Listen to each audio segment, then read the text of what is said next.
कि आर्य समाज बना कैसे। अभी ना स्वामी दयानंद का वो रूप था, ना आर्य समाज की किसी के दिल दिमाग में कल्पना थी। एक व्यक्ति मथुरा में बैठा अपनी धुन के अंदर अपने ढंग से काम कर रहा था और उसने देखा कि ये जितने हिंदुस्तान में रूढ़ियां फैली हुई हैं, जितने हिंदुस्तान में अंधविश्वास फैले हुए हैं, धर्म के नाम पे जो अधर्म हो रहा है, जो कुकर्म हो रहे हैं, साहित्य के नाम पर जो देखा लिख दिया उसको साहित्य मान लिया गया, इसके खिलाफ बगावत की एक ऐसे आदमी ने जो बचपन में आंखें खो चुका था, लेकिन जिसको परमपिता परमात्मा ने दिव्य दृष्टि प्रदान की थी, स्वामी विरजानंद जी ने। उस व्यक्ति ने एक मूल चिंतन दिया हिंदुस्तान के लोगों को कि जो संस्कृत में लिख दिया गया वे शास्त्र है, ऐसी बात नहीं। जो संस्कृत में कह दिया गया, धर्म के नाम पे कह दिया गया, वो हमारे लिए मान्य है, ऐसी बात नहीं। और जब इस देश के अंदर पुराणों का प्रभुत्व हो रहा था, जब वेद को संसार के लोग भूल चुके थे, जब आर्ष ग्रंथों की कोई बात करने वाला नहीं था, उस वक्त एक अकेला व्यक्ति एक कमरे में बैठ करके एक धुन रमाए हुए था कि ये आर्ष और अनार्ष का चिंतन मैं जो लोगों को देना चाहता हूं, क्या कोई है जो इसे लेकर के आगे तक चलेगा। वे कई बार बैठ के रोते थे कि क्या ये मेरा ज्ञान मेरे साथ चला जाएगा, कोई नहीं है इसको संसार में फैलाने वाला। एक बार तो इस चिंता में वो इतने गहरे बीमार हुए कि जिंदगी और मौत की जो दूरी थी वो लगभग समाप्त हुआ चाहती थी। उससे एक व्यक्ति ने सबक हासिल किया। शिष्य तो लगभग 4-5 व्यक्तियों को छोड़कर मथुरा के जितने पंडित थे सब स्वामी विरजानंद जी के शिष्य थे, लेकिन जिस व्यक्ति को उन्होंने इस आर्ष ज्ञान को दिया, आर्ष ज्योति, एक महापुरुष से दूसरे महापुरुष में जिस ज्योति ने प्रवेश किया, वो तो केवल मात्र देव दयानंद थे। दयानंद घर से वेद का प्रचार करने के लिए नहीं निकले थे। दयानंद घर से मत मतांतरों का खंडन करने के लिए नहीं निकले थे। दयानंद घर से अंधविश्वासों के साथ टकराने के लिए नहीं निकले थे। दयानंद तो घर से निकला था सच्चे शिव की प्राप्ति करने के लिए और निकला था मौत पे विजय हासिल करने के लिए। लेकिन ये उसके गुरु थे, ये उसके आचार्य थे विरजानंद, जिसने गंगा की धारा के रुख को बदल दिया। और वो जो आदमी अपने घर से निकला था, मां बाप के धन दौलत को ठोकर मार करके निकला था, मौत पे विजय हासिल करने के लिए, सच्चे शिव की तलाश करने के लिए, उसका रुख बदल करके जब वे कुटिया से निकलने लगे तो कहा, बेटा दयानंद, दुनिया के अंदर जाकर के जो अनार्ष ग्रंथों का बाढ़ आई हुई है, मैंने और आपने जो एक संकल्प लिया है, आप अपने जीवन भर उस बाढ़ को समाप्त करके आर्ष ज्ञान का प्रचार करोगे। ये व्रत लेके जाना चाहते हो तो मेरा आशीर्वाद तुम्हारे साथ है, मेरी यही गुरु दक्षिणा है, इसके अतिरिक्त कोई और नहीं है। एक आचार्य किसी के जीवन का लक्ष्य बदल सकता है। एक आचार्य किसी व्यक्ति को जो मौत पे काबिज हो सकता है उसके ध्येय को बदल सकता है। एक आचार्य मोक्ष प्राप्ति के साधक व्यक्ति को ईश्वर आराधना के साथ एक नया प्रोग्राम दे सकता है। यह अद्भुत काम अगर हुआ तो मथुरा की धरती पे स्वामी विरजानंद जी के माध्यम से हुआ। एक बड़ा संघर्ष हुआ। ऋषि दयानंद वहां से एक दृष्टि लेकर के निकले, आर्ष और अनार्ष का भेद लेकर के निकले।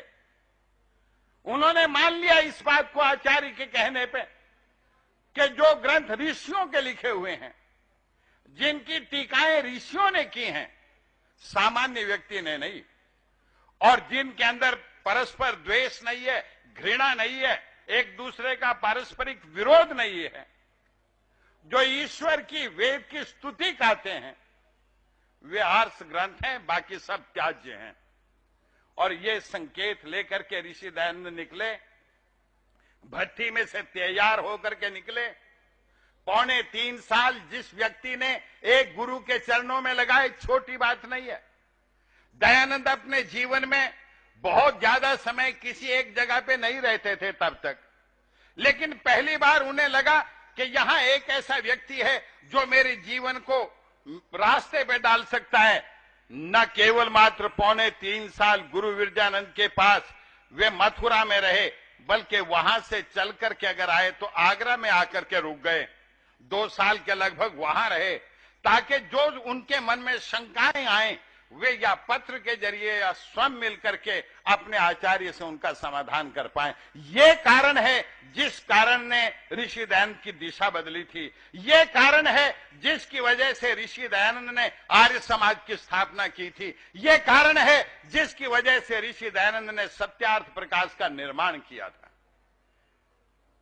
आज बहुत से लोग बहुत सी बातें कहना चाहते हैं, मैं उनसे निवेदन करना चाहता हूं, नम्र निवेदन करना चाहता हूं कि कोई आदमी अपने आप को दयानंद से ऊपर समझने की कोशिश न करे, अपने आप को उससे बड़ा बताने का प्रयास न करे।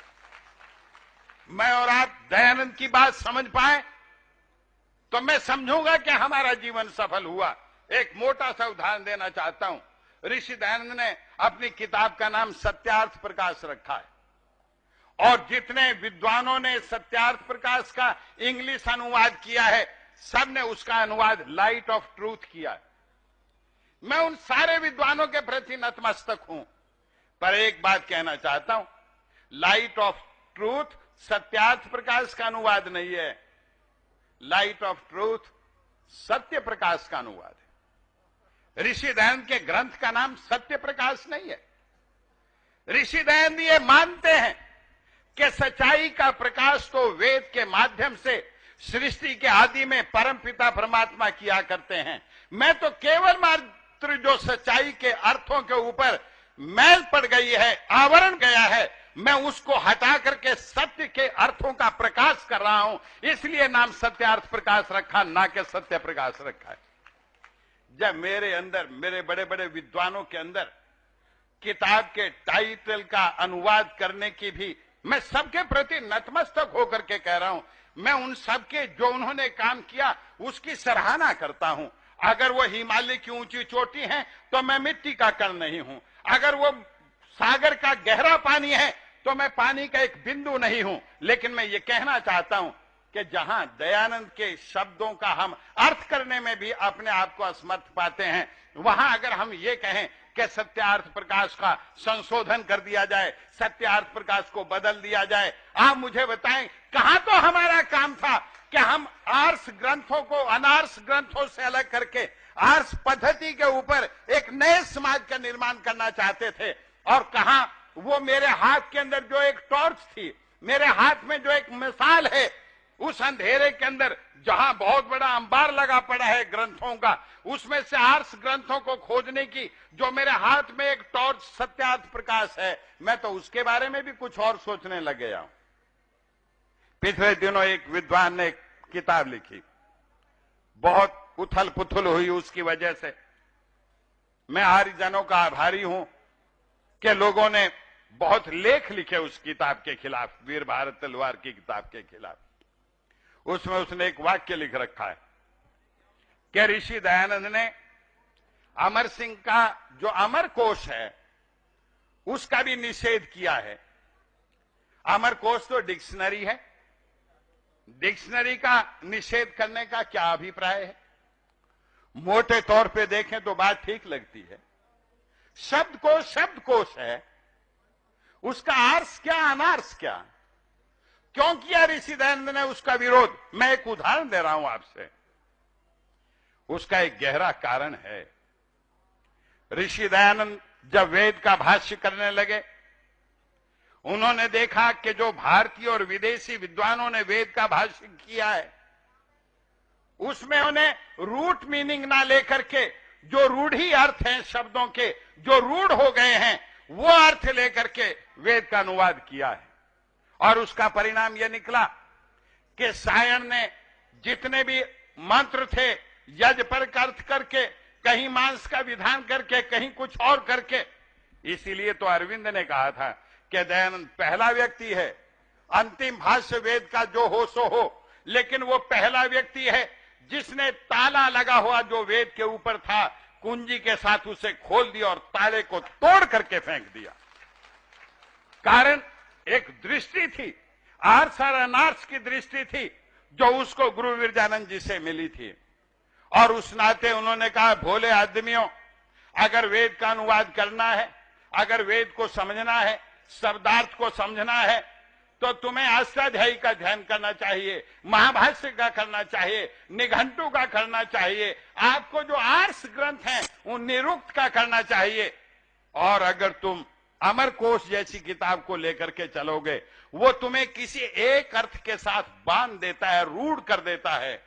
उसके लिए जलज का मतलब जल से पैदा हुई कोई चीज ना होकर के केवल मात्र एक चीज रह जाती है, इसलिए वो अर्थ का अनर्थ हो जाएगा, प्रसंग के अनुसार अर्थ नहीं कर पाएंगे। इसलिए उन्होंने कहा ये जो अनार्स व्याकरण है इन्हें छोड़ दो।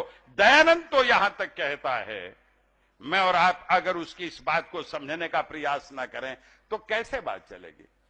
इसलिए मैं इस सम्मेलन के माध्यम से एक बात यह कहना चाहता हूं कि ऋषि दयानंद की बात हो सकती है आज मुझे समझ में ना आए, वे कथा सागर है, मैं एक छोटा सा पात्र हूं, उस पात्र में सागर नहीं आ सकता। ऋषि दयानंद की बुद्धि ऋषि की बुद्धि है, मैं सामान्य व्यक्ति हूं, मैं ऋषि नहीं हूं।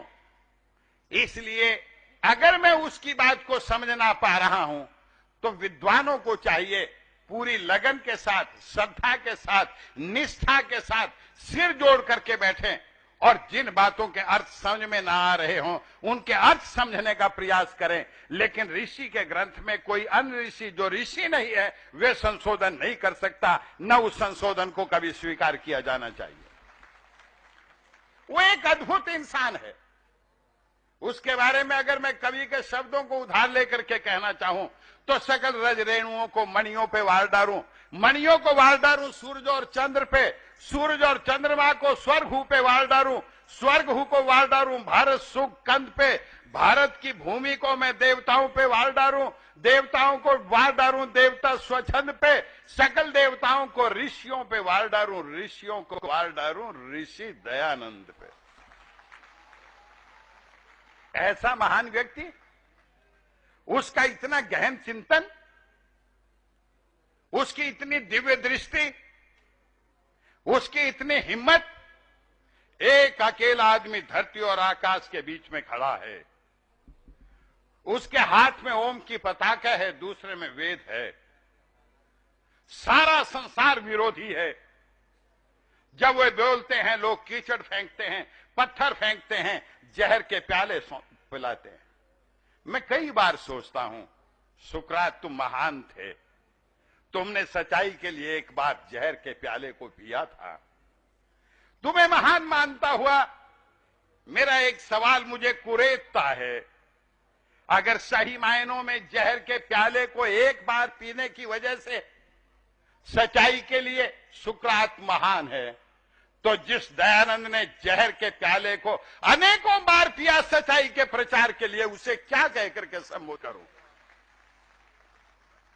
महात्मा अरविंद के सामने भी यह समस्या पैदा हुई थी।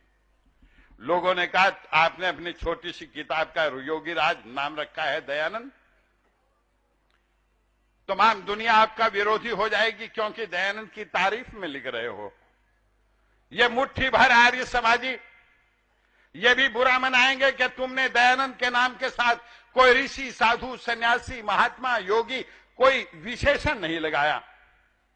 अरविंद रुके और सोच के कहने लगे अगर तुम्हारी आशंका सही होती तो मैं अपना संशोधन कर लेता, लेकिन मेरा सोच ये है कि ये धरती ऋषि, साधु, सन्यासी, महात्मा, योगी तो अनेक बार पैदा कर सकती है, लेकिन दयानंद तो इस धरती पे केवल और केवल एक बार पैदा हुआ है। मैं और आप उसकी विरासत के मालिक हैं। मेरा और आपका वे मानस पिता है, मैं और आप उसके मानस पुत्र हैं। और उसके मानस पिता के बारे में आप इस बात का चिंतन करें। अंग्रेजों का राज है, लेकिन ईसाइयत का खंडन कर रहे हैं। मुसलमानों का बाहुल्य है, इस्लाम का खंडन कर रहे हैं। और दयानंद जानते थे इस बात को कि ये लोग मेरी बात को शायद समझ पाए या ना समझ पाए। उन्होंने सिलसिलेवार बात करते वक्त पहले हिंदुस्तान में फैले हुए मतांतरों का खंडन किया, उसके बाद बौद्ध और जैन का किया, फिर दुनिया के इन दो बड़े फैले हुए मजहबों का किया। अगर आप पांडुलिपि देखें सत्यार्थ प्रकाश की, संशोधित सत्यार्थ प्रकाश की जो पहली पांडुलिपि है, उसमें भूमिका है, अनुभूमिका नहीं है। अगर आप दूसरी पांडुलिपि देखें तो ऋषि दयानंद 12वें के बाद 13वां समोल्लास लिख देते हैं, 11वें के बाद 12वां लिख देते हैं।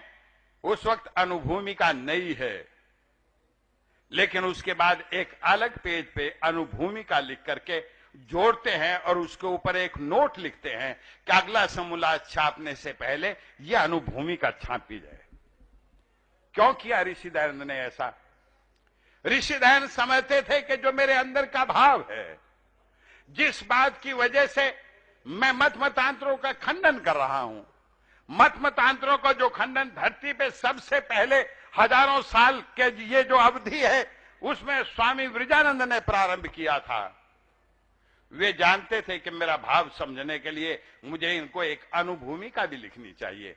चारों अनुभूमिकाएं सत्यार्थ प्रकाश पूर्ण करने के बाद, दूसरी पांडुलिपि तैयार कर लेने के बाद, चारों अनुभूमिकाएं उसके बाद लिखी गई, पहले नहीं लिखी गई। एक जरूरत महसूस की गई। पहली किताब है ऐसी जिसके अंदर भूमिका के साथ अनुभूमिकाएं भी लिखी हुई हों। हमें अपनी विद्वता, हमें अपनी योग्यता, हमें अपनी क्षमता, ऋषि दयानंद के, अगर मैं उसे ऋषि मानता हूं, अगर मैं उसे अपना आचार्य मानता हूं, अगर मैं उसे अपना दिव्य देवता मानता हूं, तो हमें अपनी योग्यता इस काम के लिए लगानी चाहिए कि जो ऋषि दयानंद ने लिखा है, जो आज मेरी बात समझ में नहीं आई, शायद कल समझ में आ सकती है। मैं लकीर का फकीर नहीं हूं। हमारे यहां तर्क को ऋषि माना गया है। ऋषि दयानंद बिल्कुल स्पष्ट शब्दों में इस बात की घोषणा भी करते हैं, लेकिन इसका यह अभिप्राय नहीं है कि मेरे जैसा सामान्य बुद्धि का व्यक्ति सत्यार्थ प्रकाश के बारे में ऐसा वैसा कहना प्रारंभ कर दे। अगर ऐसा वैसा कहा जाता है तो आर्स और अनार्स के बीच की पहचान कराने वाला जो मेरे पास एक मूल मंत्र है, मेरे हाथ से चला जाता है। हमने उस मूल मंत्र की रक्षा करनी है, उसका सहारा लेकर के अपनी बात को आगे चलाना है। इसलिए मैं इस सम्मेलन पे एक दो सुझाव देना चाहता हूं। मेरा पहला सुझाव यह है कि जब प्रारंभ के दिनों में सत्यार्थ प्रकाश के ऊपर आक्रमण हुए, उस पर पाबंदी भी लगानी चाहिए, मुकदमे भी चले। सत्यार्थ प्रकाश जिनके हाथ में था, उन पे लाठियों के प्रहार भी हुए, जीवन के साथ खिलवाड़ भी हुई, लेकिन लोगों ने शास्त्र हक में लिखा, बहुत कुछ खिलाफ लिखा। मेरे आदरणीय भाई गंगू जी, जिनके लिए मेरे दिल में गहन श्रद्धा है, वे मॉरिशस में हिंदी की बात कर रहे थे। मैं ये समझता हूं कि हिंदुस्तान में भी देवनागरी लिपि का प्रचार करने में जो दो किताबें सबसे ज्यादा सहायक रही हैं, वे एक रामचरितमानस है और दूसरा सत्यार्थ प्रकाश है। सत्यार्थ प्रकाश के पक्ष विपक्ष में उस जमाने में जितनी पुस्तकें लिखी गई, इतना किसी ग्रंथ के पक्ष विपक्ष में पुस्तकें नहीं लिखी गई थी। एक एक बात जो आने वाली पीढ़ी को दोबारा खोजनी पड़ेगी। अगर हमारे विद्वान उनको जो भी किताब आज तक सत्यार्थ प्रकाश के पक्ष में और विपक्ष में मिले, हम उनको इकट्ठा करें। जो टिप्पणियां आज तक विद्वानों ने लिखी हैं, हम उनको इकट्ठा करें। और जो आज का लिखने की स्टाइल है, जिसको आज का आदमी स्वीकार कर सकता है, वो जमाना चला गया। जब एक मजहब वाला लिखता था मेरा जूता तेरे सिर पे, दूसरा आदमी भी कहता था तेरे मुंह पे थप्पड़। आज उस भाषा को कोई समझने वाला, स्वीकार करने वाला व्यक्ति नहीं है। इसलिए हम जितने भी पक्ष विपक्ष में लिखी गई पुस्तकें हैं, हम उनको इकट्ठा करें और एक इस तरह का ग्रंथ रत्न तैयार करें कि सत्यार्थ प्रकाश पे जो आक्षेप हो सकते हैं, सत्यार्थ प्रकाश के बारे में जो सवाल पैदा किए जा सकते हैं, हम उनका विधिवत उत्तर दें। ये बात मैं इसलिए भी कहना चाहता हूं कि जिस वक्त बाइबल के ऊपर ऋषि दयानंद ने खंडनात्मक लिखा था, बाइबल का वो अनुवाद आज उपलब्ध नहीं है। आज तो अनुवाद बदल गए हैं और इसलिए कोई पादरी कल खड़ा होकर कह सकता है तुमने इस आयत का ये अर्थ लिखा है, हमारी किताब में तो ये लिखा हुआ है। मैं आपको उदाहरण देना चाहता हूं। नियोग के ऊपर सनातनियों ने भी और दूसरों ने बड़े आक्षेप किए। सुरेंद्र भाई की तरह मैं भी हरियाणा से संबंधित हूं। हरियाणा के रेवाड़ी के अंदर एक पादरी थे, उन्होंने नियोग के बारे में बहुत उल्टा सुल्टा लिखा और लिखा कि ऋषि दयानंद ने अश्लीलता का प्रचार किया है। उसका जवाब सबसे पहले पंडित गुरुदत्त विद्यार्थी ने दिया था, जो वर्कशॉप पंडित गुरुदत्त विद्यार्थी में मिलता है। लेकिन समय का फेर देखिए, एक वक्त आया, वे पादरी जो नियोग की निंदा करते थे, वे पादरी जो नियोग का नाम लेकर के सत्यार्थ प्रकाश की खिल्ली उड़ाना चाहते थे, जो दयानंद पे कीचड़ उछालते थे, भाषा विज्ञान को जानने वाले भाई मेरा समर्थन करेंगे कि फादर बुल के बहुत बड़े भाषा विज्ञानी, उन्होंने बाइबल का अनुवाद किया है और जो आयतें गुरुदत्त विद्यार्थी ने कोट की हैं, उन आयतों का मैं नहीं कह रहा, फादर बुल्के ने, कामिल बुल्के ने जो अनुवाद किया, उस अनुवाद का शीर्षक आयतों के ऊपर जो दिया वो नियोग है। वो इस बात को स्वीकार करता है कि बाइबल के अंदर नियोग की व्यवस्था है। 20 के अंदर आयतों के बारे में कई बार नियोग शब्द का इस्तेमाल किया गया है।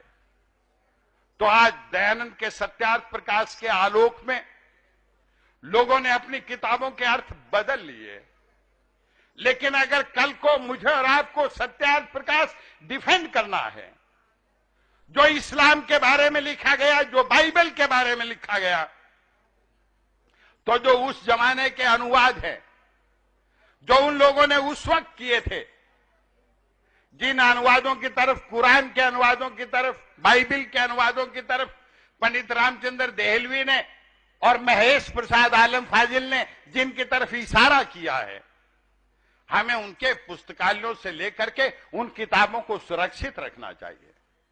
सत्यार्थ प्रकाश में जिन जिन किताबों की चर्चा की गई है, वो क्रिश्चियनिटी की हो, इस्लाम की हो, जैनियों की हो, सनातनियों की हो, हमारे किसी पुस्तकालय में वो किताबें उपलब्ध होनी चाहिए, ताकि अगर कोई रिसर्च करना चाहे तो उनका सहारा लेकर के रिसर्च कर सके। मुझे एक बात कहते दुख है कि जब कोई आर्य विद्वान चला जाता है तो फर्स्ट कैजुअलिटी जो होती है वो उसकी किताबें होती हैं। परिवार के लोगों के लिए वो कूड़ा होता है और उसे रद्दी के भाव बेच दिया जाता है। वे हमारी अमूल्य निधि चली जाती है। इसलिए आज भी मौका है कि आर्य समाज के विद्वान इस काम को करें। दूसरी एक बात और कह के अपनी बात को समाप्त करना चाहूंगा। बदले हुए हालात हैं, बदले हुए हालात में आप एक आर्ट्स विश्वविद्यालय की स्थापना कर सकते हैं। हरियाणा के मुख्यमंत्री चौधरी भूपेंद्र सिंह हुड्डा ने हरियाणा के विधानसभा में एक प्रस्ताव पारित किया है कि प्राइवेट विश्वविद्यालय बनाए जा सकते हैं। आपके इतने गुरुकुल हैं, आपके इतनी संस्थाएं हैं, उन सबको जोड़ करके, एफिलिएट करके, संबंध करके एक आर्ट्स विश्वविद्यालय की स्थापना की जानी चाहिए। हमने कॉलेज खोले, अच्छा किया, लेकिन वे कॉलेज आर्ट्स ग्रंथों का प्रचार नहीं कर रहे। हमने गुरुकुल खोले, बहुत अच्छा किया, लेकिन जितना उस रास्ते पे आगे जाना चाहिए था, आज हम उस रास्ते पे उतना आगे जा नहीं पा रहे हैं। अगर हमने इस रास्ते को तय करना है तो कोई मुश्किल काम नहीं है। इस दिशा में सोचना चाहिए। विद्वानों का एक कमेटी बना करके इस पे विचार किया जाना चाहिए और उन गुरुकुलों के अंदर सीबीएसई के सिलेबस की जगह पे हम अपना जो सिलेबस निर्मित करते हैं वो सिलेबस बना करके आर्ट्स पद्धति के मुताबिक हम ऊपर तक तैयार करें। उसमें केमिस्ट्री की एमएससी शुरू ना करें जो मैंने पढ़ी है, फिजिक्स की शुरू ना करें। हम उसके अंदर केवल मात्र अपने वैदिक साहित्य, आर्ष साहित्य के बारे में बात करें, तब जाकर के आप इसकी रक्षा कर सकते हो, अन्यथा इसकी रक्षा नहीं हो पाएगी। अगर आज तमाम विश्वविद्यालयों में राजेंद्र जैसे व्यक्ति हों, ज्वलंत जैसे व्यक्ति हों, प्रशस्त मित्र जैसे व्यक्ति हों और ये वहां बैठ करके अगर संस्कृत पढ़ाएं तो एक ढंग का चिंतन पढ़ाया जाएगा, और अगर दूसरी किस्म के लोग बिठा दिए जाएं तो ज्योतिष पढ़ाई जाएगी। कर्मकांड का जो पौराणिक स्वरूप है वे पढ़ाया जाएगा। इसलिए मेरा आपसे यह नम्र निवेदन है कि हम इस बात के ऊपर गंभीरता के साथ विचार करें और विचार करने के बाद जो इतना बड़ा आपने सम्मेलन किया है, अगर उसमें हमारा ध्यान कहीं इस बात पे चला गया कि हमने आर्ष साहित्य की रक्षा करनी है, तो मैं ये समझता हूं ये सम्मेलन अभूतपूर्व सम्मेलन कहलाएगा। हम कहीं भी हों, हम किसी संस्था से जुड़े हुए हों, अपने बाप से अलग नहीं हो सकते, मानस पिता से अलग नहीं हो सकते। मैंने कभी सुना था कि जब राम विजयी होकर के वापिस आए, कहते हैं उस वक्त दरबार लगा, सबको कुछ कुछ इनाम दिया गया। मां सीता ने सोचा हनुमान को क्या दिया जाए, एक हार उतारा अपने गले से, हीरों का हार, हनुमान को दे दिया। हनुमान ने उसे देखा इधर उधर, मां समझ गई, कहने लगी तुम्हारी सेवाओं का यह प्रतिफल नहीं है, लेकिन दुनियावी ढंग है सम्मान करने का। सुना जाता है कि हनुमान ने 2 पत्थर लिए, पत्थर पे हीरा रखा, उसे तोड़ा, खूब अच्छी तरह देखा, फेंक दिया, दूसरा तोड़ा, फेंक दिया, तीसरा तोड़ा, फेंक दिया। सीता ने कहा बेटे मैंने तुम्हें पहले कहा था ये तुम्हारी सेवाओं का फल नहीं है। उसने कहा मां सीते मैंने किसी इनाम के लिए काम नहीं किया, मैंने तो राम के लिए काम किया था। मैंने इसे बाहर से देखा, क्या इसमें राम है? अगर इसमें राम होता तो मैं स्वीकार कर लेता। मैंने सोचा शायद इसके अंदर होगा, मैं तोड़ के देख रहा हूं, मुझे कहीं राम दिखाई नहीं दे रहा, तो मेरे लिए इसका क्या अर्थ है? मैं सारे आर्य समाज के लोगों से और आपके माध्यम से अपने आप को यह बात कहना चाहता हूं, हम किसी कुर्सी पे हों, हम किसी संस्था में हों, हम किसी संगठन में हों, अगर उसके माध्यम से दयानंद का प्रचार होता है, अगर उसके अंदर दयानंद है तो वो कुर्सी हमारे लिए ग्राह्य है, अन्यथा हमारे लिए वो त्याज्य है, हमारे लिए ग्राह्य नहीं। कोई कुर्सी किसी आर्य समाजी के लिए, दुनिया का कोई पद, कोई इनाम दयानंद का मानस पुत्र होने से बड़ा नहीं हो सकता। और इसलिए अगर कोई आदमी दयानंद की भावनाओं के साथ खिलवाड़ करता है, ब्रजानंद के बताए हुए रास्ते के साथ खिलवाड़ करता है, तो मुझे और आपको डट के उसका मुकाबला करना चाहिए। और मैं उसके लिए आपसे ये वचन देना चाहता हूं, मैं कहीं भी हूं, आपका हूं, आर्य समाज का हूं, दयानंद का हूं, और अगर कहीं हूं तो डेपुटेशन पे हूं, भाई जब चाहो बुला लो मेरे को, तो जरा सा कोई किसी किस्म की दिक्कत नहीं। हम सारे लोग मिलके सिवाय दयानंद की विचारधारा के और किसी विचारधारा के जरिए संसार का कल्याण नहीं हो सकता। इस बात को अपने हृदय में रख करके हम कवि के शब्दों में एक प्रतिज्ञा करें कि है गति प्रबल पैरों में भरी, फिर क्यों रहूं दर दर खड़ा, जब आज मेरे सामने है रास्ता इतना पड़ा, जब तक न मंजिल पा सकूं तब तक न मुझे विश्राम है, चलना हमारा काम है, राही चल।